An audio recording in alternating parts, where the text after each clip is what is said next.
को हर हर महादेव। आप सभी का स्वागत है the traditional astrologer YouTube channel पर। मैं आनंद रिग्मी आप सभी का इस कक्षा में स्वागत करता हूं। हम लोग मुहूर्त चिंतामणि ग्रंथ का अध्ययन कर रहे हैं और अध्ययन के क्रम में हम लोग 73 श्लोक तक अध्ययन कर चुके हैं। आइए 74वें श्लोक से प्रारंभ करते हैं।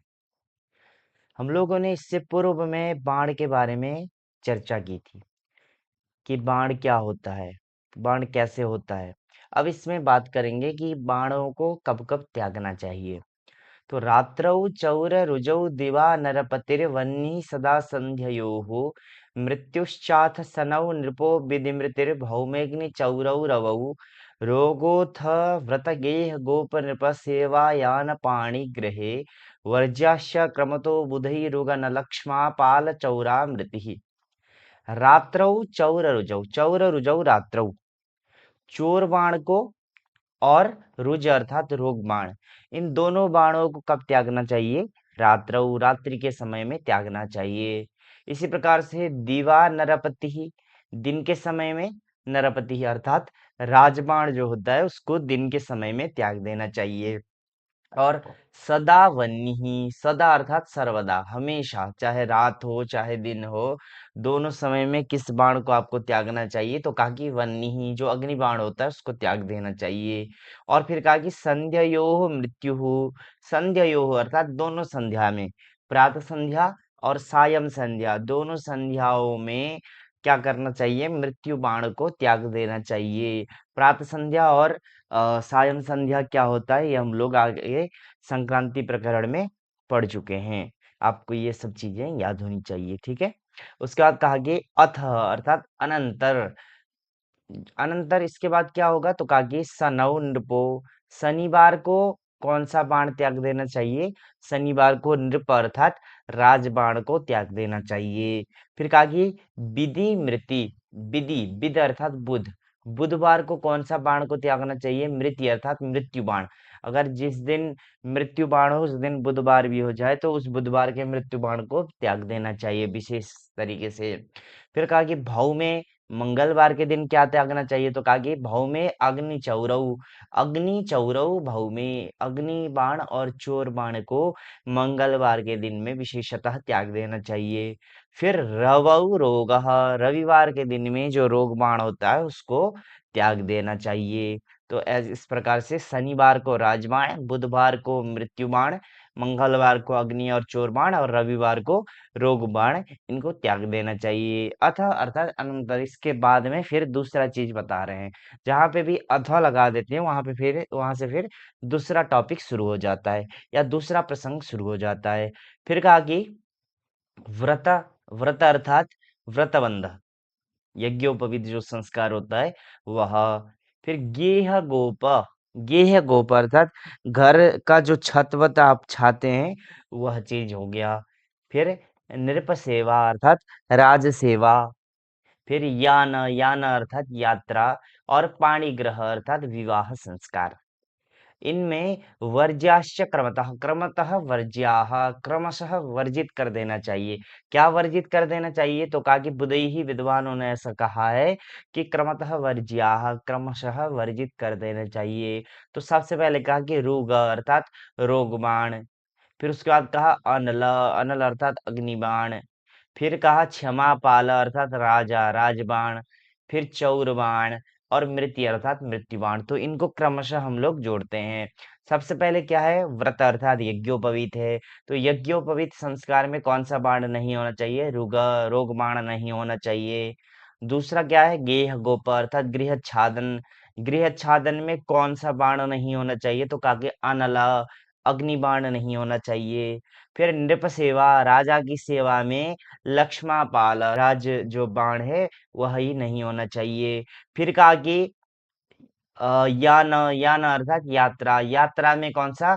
चौर अर्थात चोर बाण नहीं होना चाहिए। और पाणी ग्रह, विवाह जो संस्कार होता है उसमें मृत्यु ही, मृत्यु बाण नहीं होना चाहिए। तो इन इन चीजों में इनको त्यागना चाहिए। इसी का एक जो सरल श्लोक है वह मैंने यहाँ पर लिखा हुआ है, आप लोग देख सकते हैं। नृपाख्यम राजसेवायम गृह गोपेग्नि पंचकम याने चौरम व्रते रोगम त्यजन मृत्युम करग्रह। इसको आप लोग याद कर सकते हैं, या अन्य किसी ग्रंथ का है, लेकिन ये जो है वह बहुत आसान इसमें डायरेक्टली लिख दिया है कि नृपाख्यम राजसेवायम नृपाख्यम, राजा की सेवा में नृप जो बाण होता है, राजबाण होता है, उसको त्याग देना चाहिए। और गृह गोपे, गृह छादन में अग्नि पंचकम, जो पंचक में जो अग्नि बाण होता है उसको त्याग देना चाहिए। उसके बाद याने चौरम, मतलब पंचक अर्थात यहाँ पर पंच बाण का अर्थ लिया गया है, ठीक है। याने चौरम, यान अर्थात यात्रा में चौर बाण को त्याग देना चाहिए। व्रते, व्रत में रोग बाण को त्याग देना चाहिए। और करगृह अर्थात विवाह में मृत्युम त्यजेत, मृत्यु बाण को त्याग देना चाहिए। ऐसे करके यहाँ पर बताया गया है, तो इसको आप लोग याद कर सकते हैं। ये थोड़ा सा आसान हो जाता है, यहाँ आपको क्रमशः जोड़ना पड़ता है कि इसके साथ इसको लगा लो, लेकिन यहाँ पर डायरेक्ट लिखा हुआ है तो आप इसको भी याद कर सकते हैं। आगे देखते हैं। अब यहाँ पर दृष्टि विचार के बारे में बताया गया कि ग्रहों की जो दृष्टि होती है वह किस प्रकार से होती है। कहा कि त्रयांसम त्रिकोणम चतुरस्रमस्तम पश्यन्ति खेटाश्चरणाभिवृद्ध्या मंदो गुरुर्भूमि सुतः परे च क्रमेण संपूर्ण दृष्टो भवन्ति। ठीक है। त्रयांसम त्रिकोणम चतुरस्रमस्तम पश्यन्ति खेटाश्चरणाभिवृद्ध्या। अब यहाँ पर ग्रहों की दृष्टि के बारे में, एक तो सभी ग्रहों की दृष्टि के बारे में बता दिया गया, एक विशेष रूप से शनि मंगल और इनके बारे में, शनि मंगल और बृहस्पति के बारे में बताया गया है। तो सर्वप्रथम यहाँ पर हम लोग देखते हैं कि यहाँ पर कहा कि खेटाः अर्थात ग्रहाः, जो ग्रह होते हैं वह चरण अभिवृद्धिया, चरण की अभिवृद्धि से अर्थात चरण की वृद्धि से, जैसे एक चरण, दो चरण, तीन चरण, चार चरण, ऐसे करके। तो कहा कि सबसे पहले त्रयांशम, त्रयांश अर्थात तृतीय और जो दशम स्थान है उसको ग्रह क्या करते हैं, एक पाद दृष्टि से देखते हैं। जैसे अगर हम 100% मानते हैं तो 25% जो दृष्टि होती है वह तृतीय और दशम स्थान में ग्रहों का पड़ता है। ठीक है। उसके बाद कहा कि त्रिकोणम, त्रिकोण को दो चरण दृष्टि से देखते हैं। दो चरण दृष्टि अर्थात आपका 50% जो दृष्टि होती है वह आपका क्या हो जाएगा, दो चरण दृष्टि हो जाएगा। ठीक है। 50% हो जाएगा, इधर तृतीय और दशम को 25% हो जाएगा। और फिर चतुरस्रम, चतुरस्र अर्थात 4 और 8, चौथा और जो आठवां स्थान होता है उसको ग्रह जो है वह तीन पाद दृष्टि से देखते हैं, यानी कि 75%। ठीक है। तीन पाद दृष्टि से ग्रह देखते हैं। और अष्टम, अष्टम अर्थात सप्तमम, सप्तमम सप्तम स्थान को जो है वह पूर्ण रूप से अर्थात 100% ग्रह क्या करते हैं, देखते हैं, यानी कि पूर्ण दृष्टि देते हैं। तो आप लोगों ने अभी तक सिर्फ सप्तम वाले का सुना होगा, नहीं तो ये सुना होगा कि शनि मंगल और बृहस्पति का विशेष दृष्टि होता है। लेकिन यहाँ पर कहीं कहीं इसके साथ ही अन्य कुछ कुछ ग्रंथों में भी वहां पर चरण वृद्धि की बात को बताया गया है। तो जो ग्रह होते हैं वह त्रयांशम अर्थात तृतीयम दशमम, तृतीय और दशम को एक पाद दृष्टि से देखते हैं। त्रिकोण अर्थात पंचम और नवम को दो पाद दृष्टि से देखते हैं। चतुरस्रम जो चतुर्थ और अष्टम है उसको तीन पाद दृष्टि से देखते हैं। और अष्टम अर्थात जो सप्तम स्थान है उसको पूर्ण दृष्टि से देखते हैं। यहाँ पर वही चीज बताएगा कि खेटाः अर्थात ग्रहाः, जो ग्रह होते हैं वह चरण अभिवृद्धिया, चरण की अभिवृद्धि से अर्थात चरण के वृद्धि के क्रम से, एक दो तीन चार इस क्रम से पश्यन्ति देखते हैं।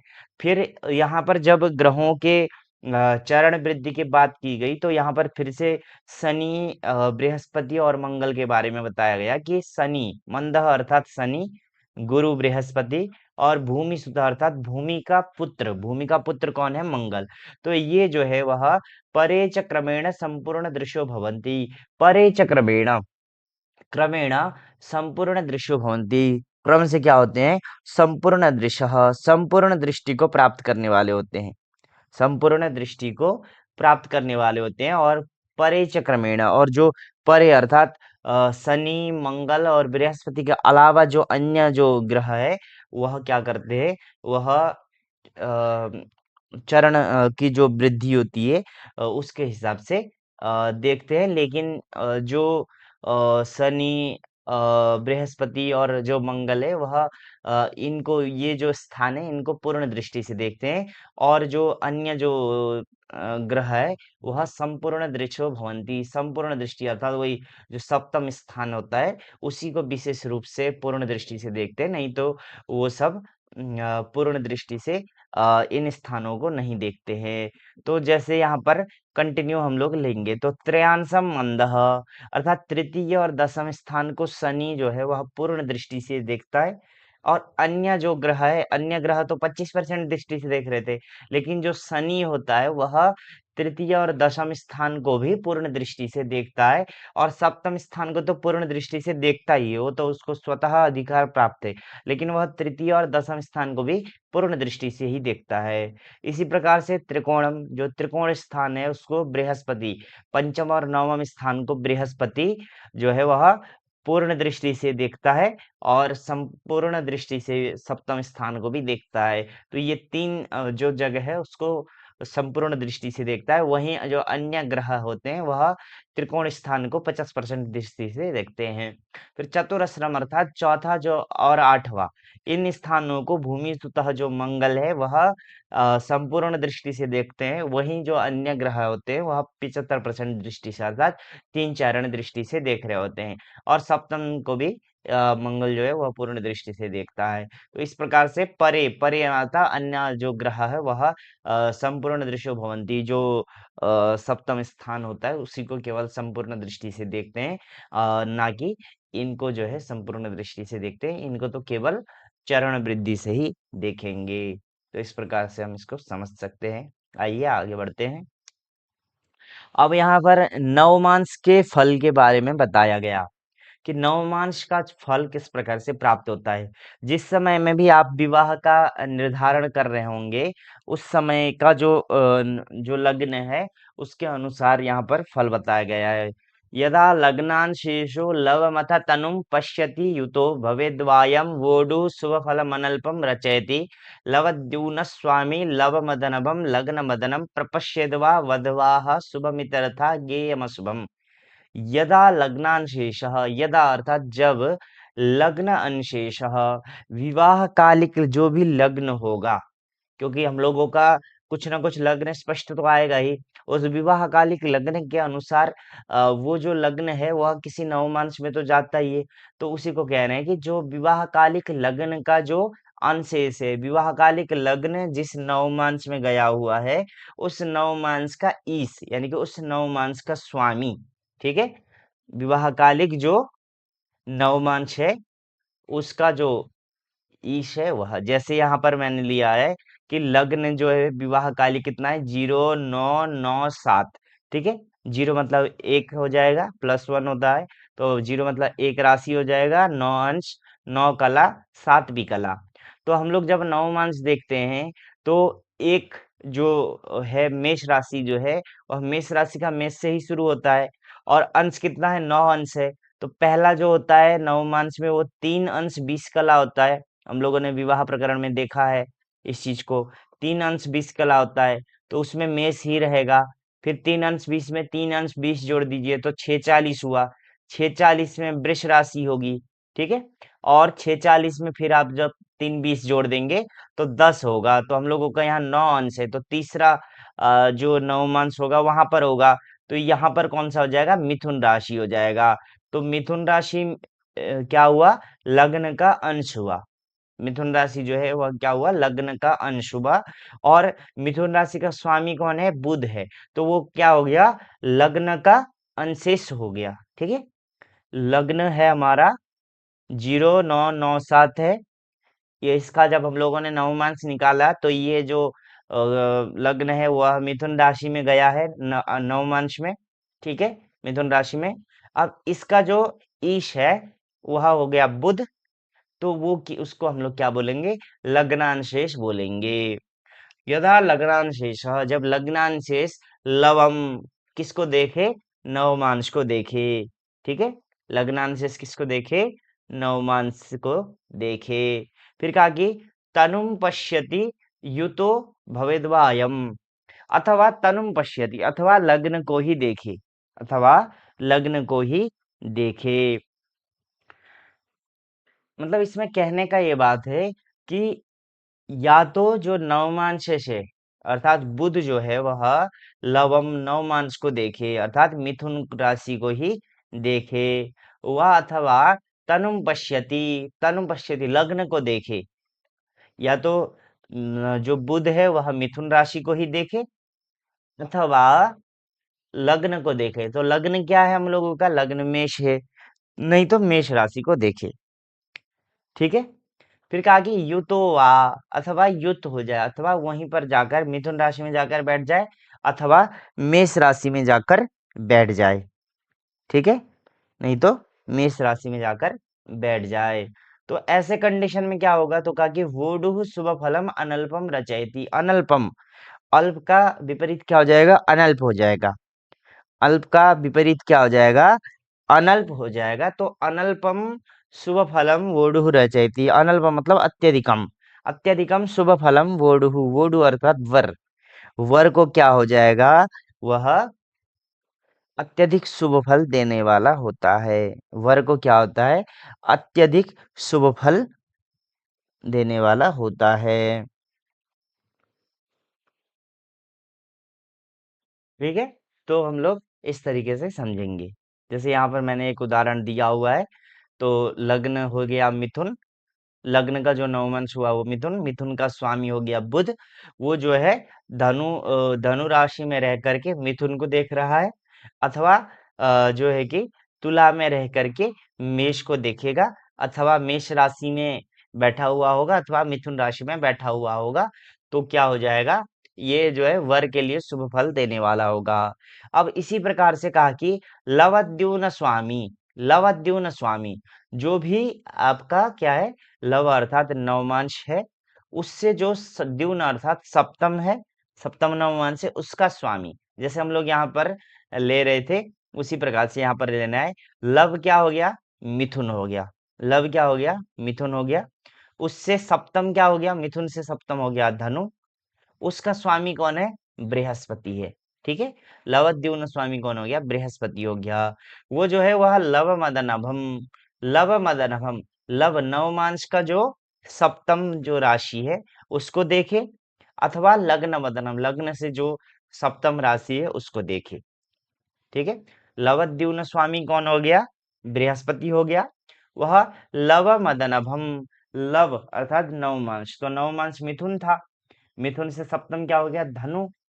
ठीक है, वो धनु को देखे, बृहस्पति धनु को देखे अथवा लग्न मध्यम, लग्न से जो सप्तम है अर्थात तुला राशि, तुला राशि को देखे, प्रपश्यत अर्थात देखे।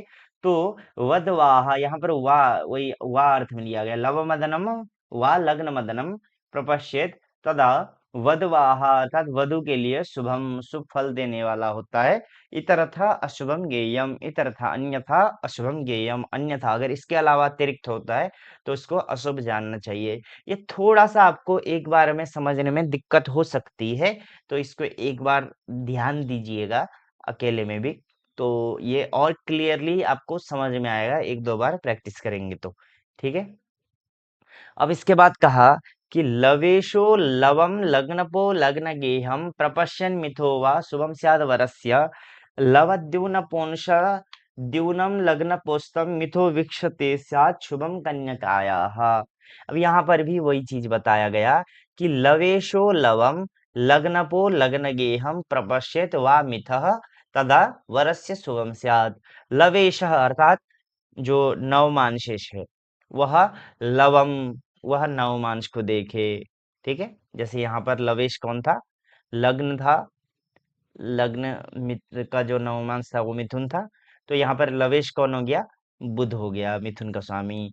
ये जो है लवम अर्थात वही मिथुन राशि को देख रहा हो अथवा लग्नपः, लग्नेश कौन हो जाएगा यहाँ पर, लग्नेश हो जाएगा, मेष राशि है तो मेष राशि का स्वामी हो जाएगा वृश्चिक, तो वृश्चिक हो जाएगा लग्नेश। वो लग्न गेहम अर्थात मेष राशि को देख रहा हो, प्रपश्येत। ठीक है, लवेशः नवमांशेषः लवम, नवमांश को देख रहा हो अथवा लग्नपः लग्नेश लग्न गेहम, लग्न को ही देख रहा हो, प्रपश्येत। वामिथः अथवा परस्पर में देख रहे हो, जैसे नवमांशेष जो है वह लग्न को देख रहा हो और लग्न पेश जो है वह नवमांश को देख रहा हो। तो लवेश था बुध, वह किसको देख रहा हो, लग्न अर्थात मेष राशि को देख रहा हो, और लग्न स्था मंगल वह किसको देख रहा हो, मिथुन राशि को देख रहा हो, तो भी वरस्य शुभम स्यात्, वर के लिए क्या होता है, शुभ कारक होता है। फिर क्या कि लवद्यूनपोनिषद्यूनम लवद्यूनपः, लव अर्थात नवमांश, उससे सप्तम हो जाएगा यहाँ पर, मिथुन राशि नवमांश है तो उससे सप्तम हो गया था धनु राशि, तो लवद्यूनपः कौन हो जाएगा, धनु राशि का स्वामी बृहस्पति। तो नवमांश से जो सप्तम का स्वामी है वह अंशद्यूनम, नवमांश से सप्तम को देखे, तो नवमांश था मिथुन, मिथुन से सप्तम हो जाएगा धनु राशि, तो बृहस्पति या तो धनु राशि को देखे अथवा लग्नपः अस्तम, जो लग्न से जो सप्तम था उसका स्वामी लग्न से सप्तम को ही देखे। तो लग्न से जो सप्तम था वो कौन था, लग्न से सप्तम था तुला राशि, तुला राशि का स्वामी हो जाएगा कौन, शुक्र, शुक्र जो है वह तुला राशि को ही देखे, अस्तम अर्थात सप्तमम वा मिथः, अथवा एक दूसरे को देखे। नवमान से जो सप्तम का स्वामी है वह लग्न से सप्तम को देखे, और लग्न से जो सप्तम का स्वामी है वह नवमान से सप्तम को देखे, वीक्षते देखे, तो शुभम कन्यकायाः स्यात्, कन्यकायाः शुभम स्यात्, कन्या के लिए शुभ फल देने वाला होता है। तो इसको भी आप लोग देख सकते हैं। तो आज के लिए हम लोग कक्षा को यहीं विराम देते हैं, पुनः हम लोग अगली कक्षा में उपस्थित होंगे। अगर आप लोगों ने चैनल को सब्सक्राइब नहीं किया है तो जरूर ही सब्सक्राइब करें, और वीडियो को भी शेयर करें। हर हर महादेव।